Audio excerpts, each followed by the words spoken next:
Assalamualaikum warahmatullahi wabarakatuh. Selamat siang Putri Murtini dan teman-teman Rumble F. Di sini kami dari kelompok 11 akan mempresentasikan materi uji banding proporsi. Sebelumnya, perkenalkan terlebih dahulu anggota dari kelompok 11. Yang pertama, Inge Lisat Marlian Wandani, NIM 140141922, dan saya Destia Hira Ramadhani, NIM 140141927. Uji banding proporsi. Proporsi adalah bentuk pecahan yang pembilangnya merupakan bagian dari penyebutnya. Digunakan untuk melihat komposisi suatu variabel dalam populasi. Bentuk ini sering dinyatakan dalam persen, yaitu dengan mengalikan pecahan ini dengan 100%. Proporsi tidak mempunyai satuan atau dimensi, karena satuan dari pembilang dan penyebutnya sama, sehingga meniadakan nilainya antara 0 dan 1. Uji banding proporsi sendiri juga dikenal dengan nama uji chi-square atau chi kuadrat. Uji banding proporsi dilakukan untuk menganalisis hubungan antara dua variabel yang memiliki skala kategoritik, yaitu nominal dan ordinal. Yang pertama, uji hipotesis proporsi satu populasi. Yang pertama adalah hipotesis.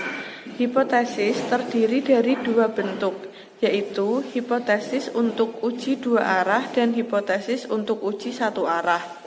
Untuk hipotesis uji satu arah adalah H0 sama dengan P1 lebih dari sama dengan P2, H1 sama dengan P1 kurang dari P2, atau H0 sama dengan P1 kurang dari sama dengan P2, H1 sama dengan P1 lebih dari P2, di mana P1 adalah proporsi dalam populasi 1 dan P2 adalah proporsi pada populasi 2. Selanjutnya, tingkat kepercayaan atau tingkat signifikasi.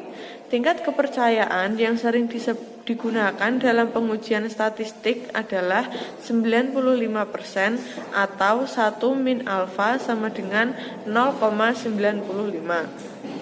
Tingkat kepercayaan bisa dikurangi sesuai dengan jenis penelitian yang dilakukan, misalnya 90%. Selain itu, bisa juga diperbesar jika menginginkan tingkat ketelitian yang lebih tinggi, misalnya menjadi 99%. Jika disebutkan bahwa tingkat kepercayaan yang digunakan adalah 95% atau 1 min alfa sama dengan 0,95, maka tingkat signifikasinya adalah 5% atau alfa sama dengan 0,05.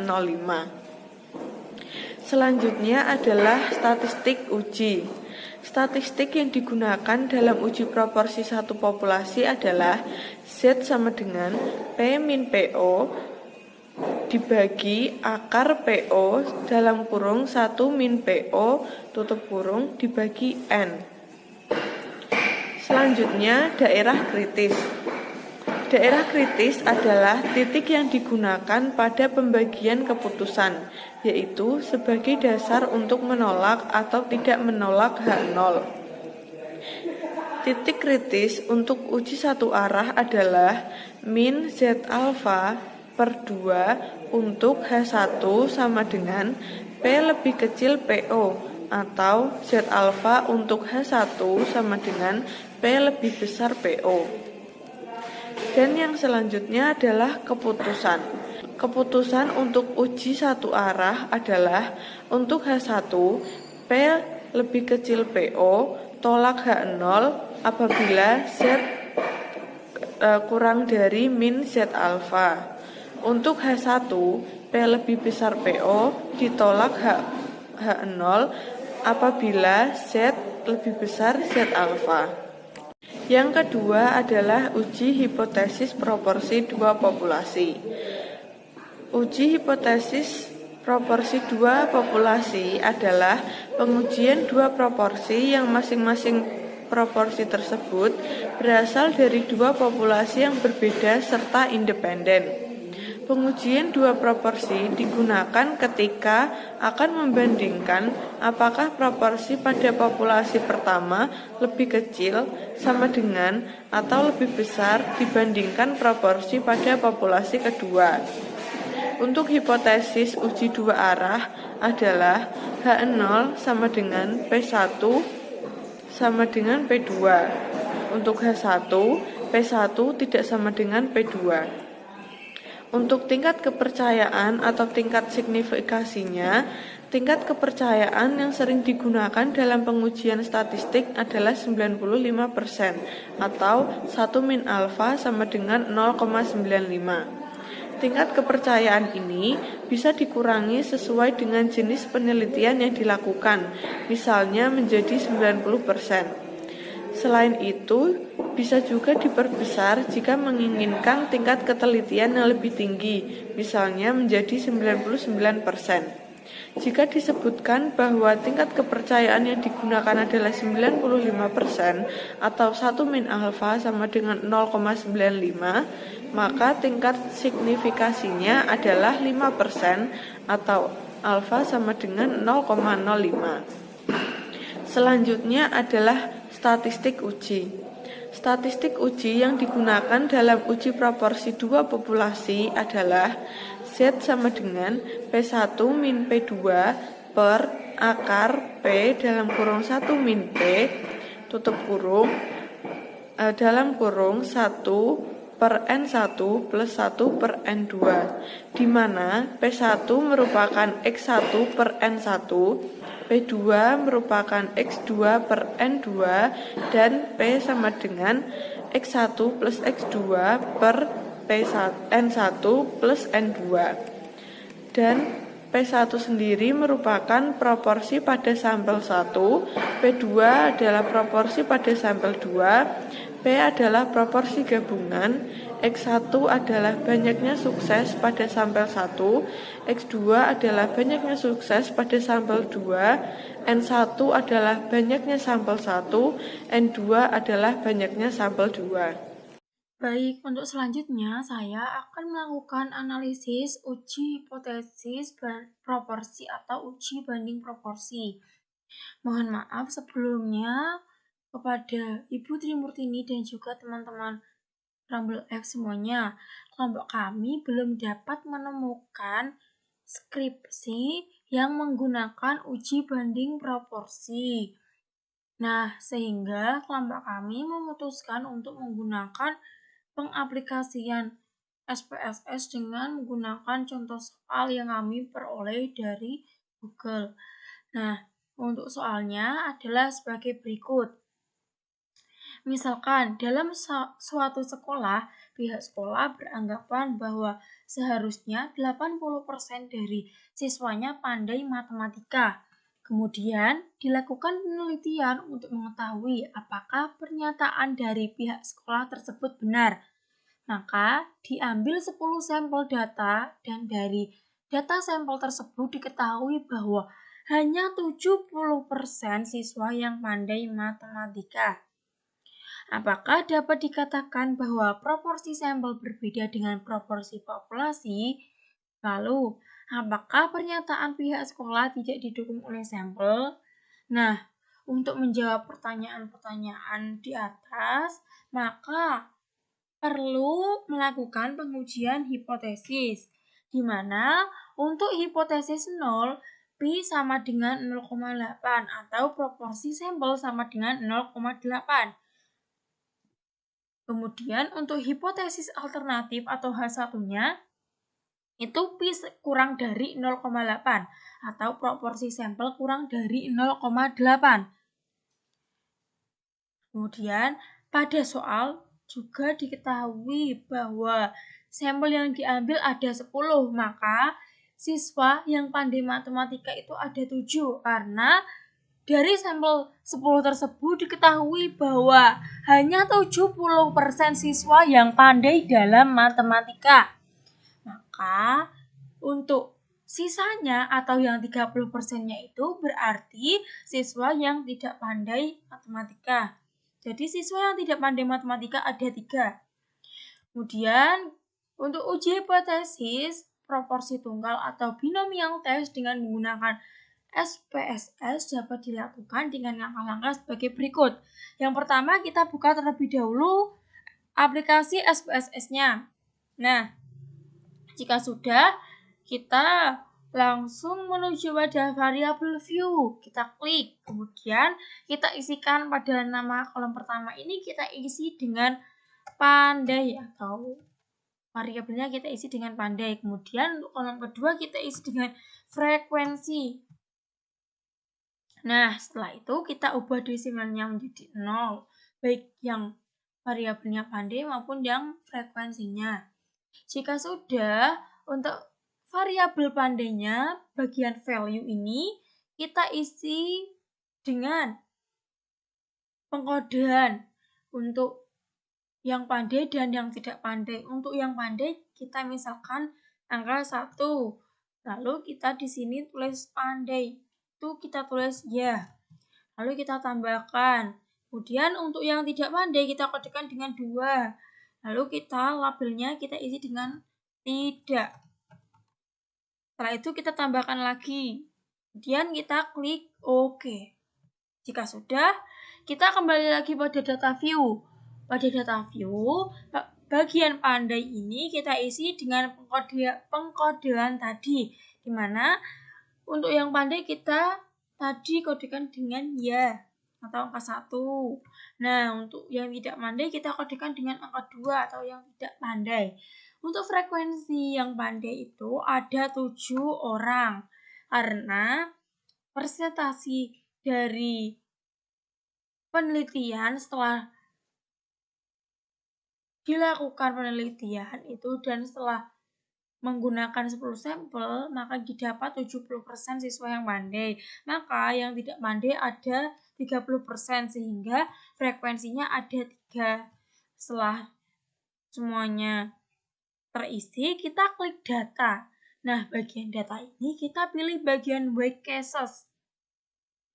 Nah, kita klik weight cases by, kemudian kita pindahkan frekuensi ke frekuensi variabel.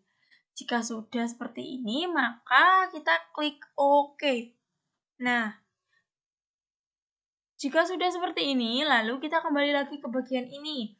Kita klik analyze lagi, kemudian kita pilih yang non-parametrik, lalu pilih one sample.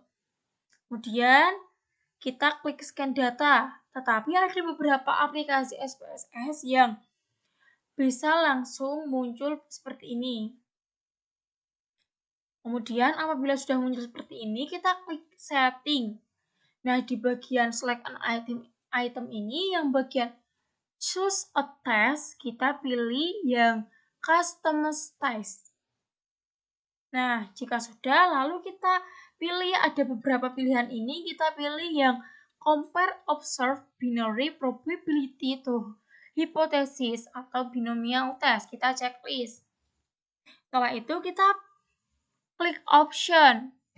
Nah, di sini kita klik yang specify success value, di mana pada success value ini tadi kita sudah mengkodekan dengan angka 1 untuk success value atau pandai. Kemudian untuk hipotesis proportion kita isi dengan 0,8 karena tadi sekolah beranggapan ada 80% siswa yang pandai. Lalu jika sudah, kita langsung saja klik OK. Jika sudah, kita langsung klik run. Nah, kita tunggu sebentar agar output datanya muncul. Jika sudah, nanti akan keluar hipotesis test summary. Nah, untuk hipotesis test summary ini nanti ada kategori pandai ya dan tidak. Untuk probability-nya 0,8 dan 0,2 dengan menggunakan test one sample binomial test, di mana dari hasil output uji binomial tersebut diperoleh signifikansi 0,322 yang berarti lebih besar dari level signifikansi 5% atau 0,05 yang ini. Dan dapat disimpulkan bahwa hipotesis awalnya itu diterima. Nah, kembali lagi pada soal ini. Nah, pada soal ditanyakan apakah dapat dikatakan bahwa proporsi sampel berbeda dengan proporsi populasi? Jawabannya yaitu proporsi sampel berbeda dengan proporsi populasi. Nah, untuk apakah pernyataan pihak sekolah tidak didukung oleh sampel? Jawabannya yaitu pihak sekolah tidak didukung oleh sampel karena pihak sekolah beranggapan ada 80% dari siswanya pandai matematika. Sedangkan setelah dilakukan penelitian dengan diambil 10 sampel, hasilnya itu ada 70% siswa yang pandai matematika. Sehingga siswa yang pandai matematika itu ada 7 dan siswa yang tidak pandai matematika ada 3. Jadi, pernyataan pihak sekolah tidak didukung oleh sampel itu sesuai. Kemudian, kelompok kami juga melakukan uji hipotesis proporsi satu populasi, di mana kelompok kami menggunakan SPSS untuk melakukan uji hipotesisnya atau melakukan analisisnya. Karena kelompok kami tidak menemukan data skripsi yang menggunakan uji banding proporsi, sehingga kami mencari contoh soal. Nah, kebetulan kami mendapatkan soal tersebut dari YouTube. Nah, soalnya adalah sebagai berikut. Sekelompok mahasiswa melakukan KKN ke suatu desa, di mana kepala desa yang mereka wawancarai menyatakan bahwa lebih dari 60% penduduknya adalah laki-laki.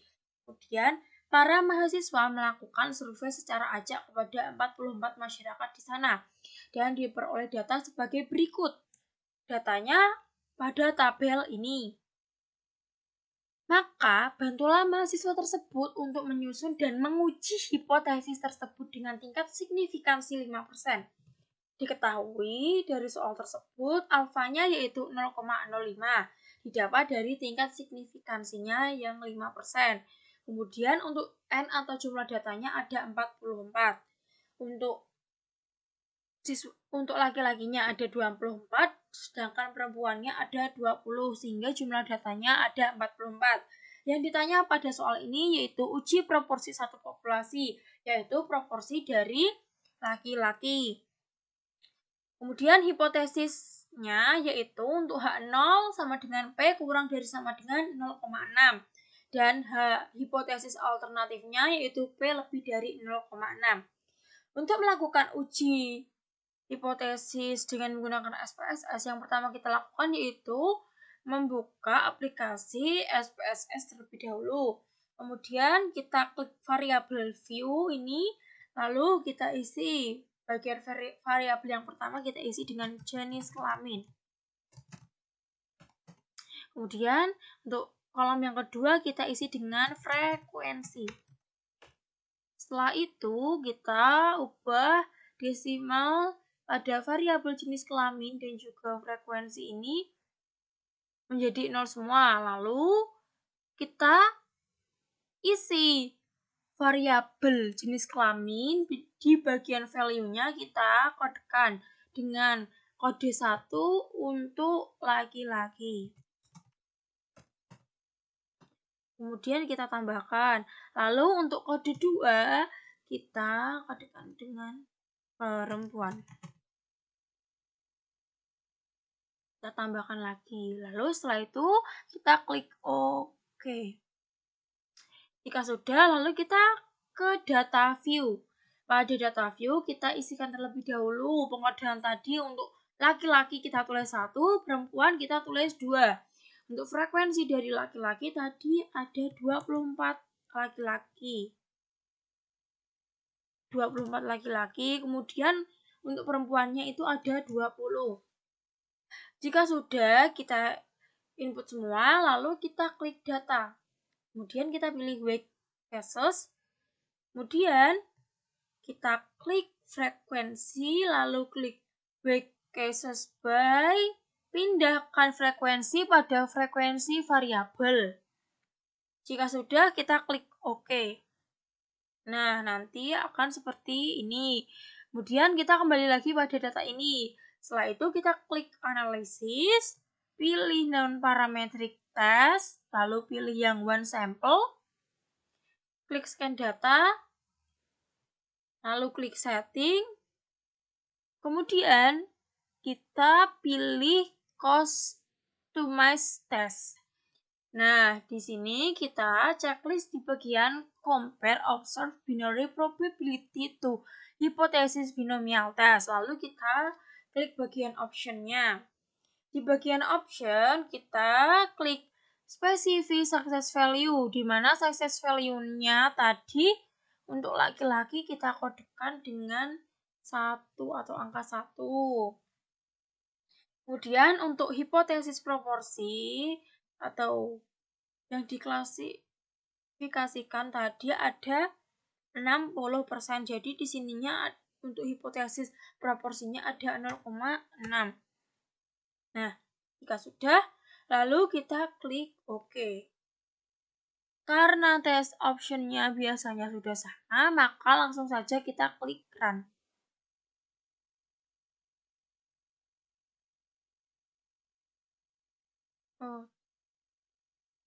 Ini sedang proses.